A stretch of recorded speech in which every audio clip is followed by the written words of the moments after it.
Now, in terms of, Andrew started Access Point, and then he starts in 2008. He starts this company called 4 Food Groups. And there's a little story. He and his wife, Shauna, started the company, and it had to do with a local favorite, Kneaders. Yeah. Can you tell that story? Oh, it's actually a really good one. So Shauna and Andrew were going out for their anniversary. And Shauna said, let's go out and eat. And Andrew said, all right, I'll take you wherever you want to go. Let's go eat.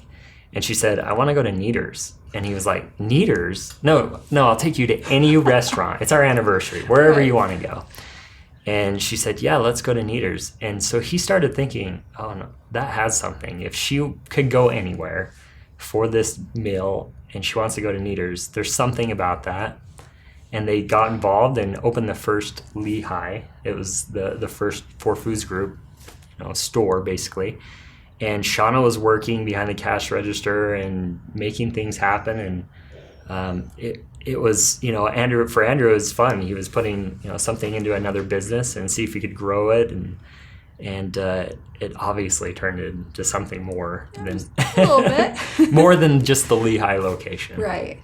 And for those who don't know, what is 4 Food Groups? Okay. So 4 Foods Group is, it's a restaurant management company. And essentially, we're the back end, all the support that makes it happen for the restaurants that we own and manage. So we're doing everything from insurance, payroll, workers' comp, right? All of that. All the aspects, facility management, marketing, anything that would be in a store for a restaurant, we're trying to pull that away so that you can focus on customers and the experience and what it looks like. And so we're taking that off of the general manager's plate so that they can do what they do best, and that's make a difference, right? I mean, I think of that in two things, because we talk about like the experience economy. Any more businesses, especially restaurants, have to provide a really great experience. It's not just about pushing food and getting a check. But then the other side is, I know with restaurants it's really hard margin-wise to make a profit and to do really well. Right. As a business owner in a restaurant or a general manager, you go in the morning and you're hiring and you're firing and you're making decisions and you're doing everything, and it gets to 6 p.m. at night and you want to go home. You don't want to handle payroll and taxes and insurance. So we pull that away, and that's what the secret sauce of 4 Foods Group is.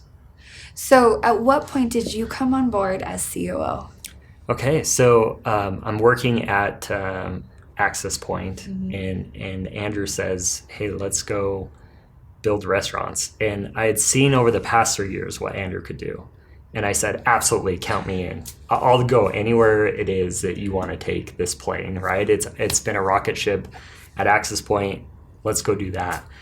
And so it was Andrew and I in his basement for about 2 years, and we were back to back. And that education, Andrew had bought and sold 3 businesses. He's a successful CEO. And here I am, wanting to be an entrepreneur and wanting to be more. And so for 2 years, hearing every conversation and seeing how he does things in this, basement of his house, we got things going. And it was so fun because we'd go out and we'd build stores, and we were physically in the stores working, making it all happen. And then we'd go and do training for all the employees, and we'd work really hard. And then late at night, we'd go do all the back end work. And so we did that through years and years of doing that to get to the point where we are today. And so it's a little bit different, but it's still the same. And I've talked to a number of CMOs, CEOs, COOs that have said the same thing, that surprisingly they were part of one company that was thriving, and it was kind of in that enterprise level and everything was all cylinders firing, and they purposely chose something that was more startup, which I find fascinating. Because you are putting yourself in a position where you're starting at like that literally basement level. Right, exactly right. I mean, was there any point where that enthusiasm dipped for you, or you're like, what am I doing?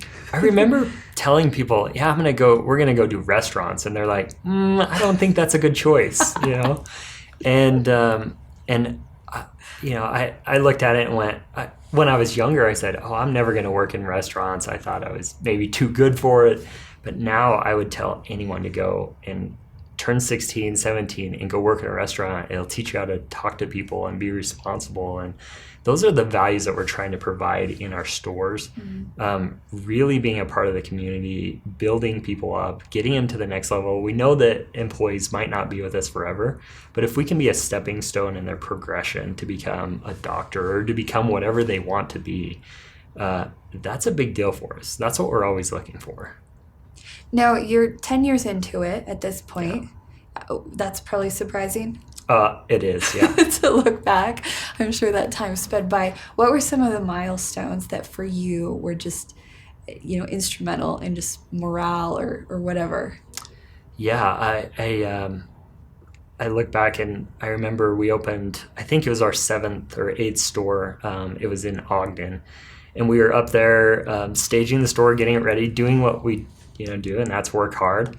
And we received a notification, a letter, and we opened it up together as a team. We're this small little team, and we made the Inc. 500 list. And that was a long time ago, 7 years ago. And that was such a pivotal point. And it's like, whoa, this is working. This is really fun. And it was, for me, I love, as COO, I love the experience every day of something new and the fires that come. That's what makes it so exciting for me. And so to see that, we were doing something that we had set out to do, that was a big deal. So that a huge milestone. Another piece was when we bought 48 Little Caesars in Alabama and Louisiana. And that was an absolute shift. We had just been focusing on kneaders directly. And now all of a sudden we're trying to manage another 1,000 employees across the United States, a whole nother division, a whole nother office that we're taking care of. And what that looked like trying to onboard 1,000 employees, it was like all hands on deck, and flew out and just made it happen. But another pivotal point in 4Foods Group's history and success. And now to look back and go, wow, we actually accomplished that too. Well, what's next?